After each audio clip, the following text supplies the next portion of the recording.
कभी आपने महसूस किया है कि इंसान जितना ज़्यादा ढूंढता है उतना ही धीरे धीरे एक ऐसी जगह के करीब आता है जहां ढूंढना अपने आप रुक जाता है। हर रास्ता, चाहे वो पैसा हो, नॉलेज हो, वर्शिप हो या आपके टर्म्स में सक्सेस और अचीवमेंट की कोई भी डेफिनेशन हो, हमेशा हम इसी माइंडसेट के साथ चलते हैं कि ये सब पाने के बाद, वो सब मिलने के बाद और ये सब होने के बाद हमें हमारे सवालों का जवाब मिलेगा।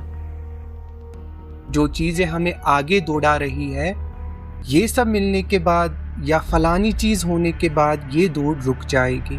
लेकिन जैसे जैसे हम आगे बढ़ते हैं हमें महसूस होता है कि हम किसी मंजिल के करीब नहीं बल्कि खामोशी के करीब जा रहे हैं।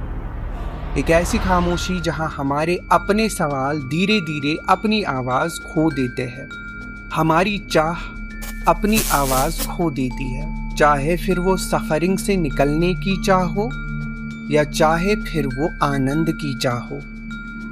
बचपन में हम सोचते हैं कि जब हम कुछ बन जाएंगे, जब हम कुछ पा लेंगे तब दुनिया अपना राज खोल देगी।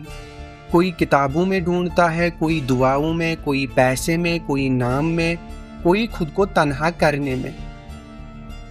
हर कोई अपनी अपनी तरफ से चल पड़ता है, लेकिन एक दिन अचानक आप यहाँ आकर रुक जाते हो, खुद से पूछते हो कि मैं इतना दूर आ गया फिर भी वो सवाल वैसे का वैसा ही क्यों है।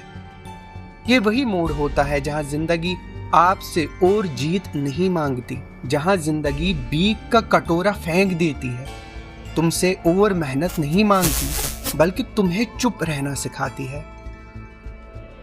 इसको कुछ लोग डार्क नाइट ऑफ सोल कहते हैं, लेकिन ये कोई डिप्रेशन का नाम नहीं है, ये कोई हार का नाम नहीं है। ये वो लम्हा होता है जहां आपके पुराने जवाब मर जाते हैं और नए जवाब अभी पैदा नहीं हुए होते हैं।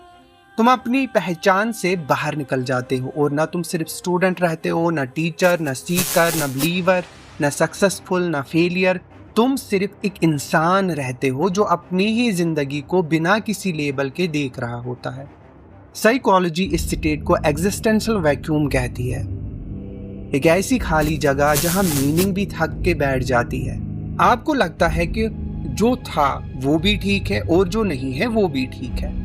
इस जगह पर आप दुनिया को यूज करना बंद कर देते हो और सिर्फ देखना शुरू कर देते हो, पेड़ को पेड़ की तरह, आसमान को आसमान की तरह और खुद को सिर्फ खुद की तरह, बिना ये सोचे कि इसका मतलब क्या है और इसका फायदा क्या है। साइंस कहती है कि हमारे दिमाग में एक सिस्टम होता है, हर वक्त कहानी बनाता रहता है। मैं कौन हूँ, मुझे क्या बनाना है, मुझे क्या चाहिए, मुझे क्या खोना है। लेकिन कभी कभी ये कहानी अचानक चुप हो जाती है और जब कहानी चुप हो जाती है आपको लगता है जैसे कुछ टूट गया, लेकिन शायद उसी पल कुछ खुलता है। शायद आप पहली बार जिंदगी को बिना अपनी कहानी के देख रहे होते हो। इस स्टेट को कुछ लोग इक्विनिमिटी कहते हैं, वो जगह जहां आप कह सकते हो कि अगर मेरे पास कुछ है तो भी ठीक और अगर कुछ नहीं है तो भी ठीक। ये थक जाना नहीं होता है मेरे दोस्त, ये हार मान लेना नहीं होता है।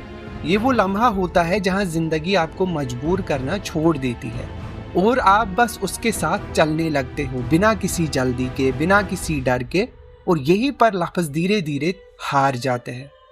मैं आपको नथिंगनेस के बारे में बात करके समझा सकता हूँ, लेकिन मैं आपको वहां नहीं ले जा सकता, क्योंकि जैसे ही आप वहां पहुंचते हो आप ये नहीं कह सकते हो कि मैं यहाँ हूँ, आप सिर्फ हो जाते हो। इसीलिए जिंदगी का सबसे गहरा राज ये नहीं होता कि हम क्या ढूंढ रहे हैं, बल्कि ये होता है कि हम ढूंढना क्यों चाहते हैं। और शायद जिस दिन ये सवाल भी खामोश हो जाए उस दिन इंसान नथिंगनेस को समझ लेता है बिना समझे।